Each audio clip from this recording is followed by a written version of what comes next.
আসসালামু আলাইকুম রহমতুল্লাহি ওয়া বারাকাতুহু। দেখেন বন্ধুরা, নদী ভাঙন শুরু হয়ে গেছে, তাই আমরা এই মরিচ গাছগুলো কেটে ফেলতাছি। এখন যদি এই মরিচ গাছগুলো না কাটি তাহলে নদীতে চলে যাবে। তাই আমরা কত মরিচের সাথে এই মরিচ গাছগুলো কাটতেছি। খুবই দুঃখের সাথে এই গাছগুলো কাটা হইতেছে। দেখেন নদী কিভাবে ভাঙে। অনেক গাছ ছিল ওই পাশে, কিন্তু রাখতে পারিনি, এভাবেই চলে গেছে।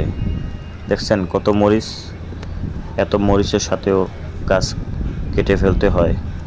আমাদের চরাঞ্চলের এই একটা অসুবিধা, নদী ভাঙন লেগেই থাকে। দেখছেন কি মরিচ পড়ে আছে। এই যে আমার ছোট ভাই, ওই পাশে আছে বাগনা, দুজন মিলে কাটতেছে। সবাই ভালো থাকবেন, আল্লাহ হাফেজ।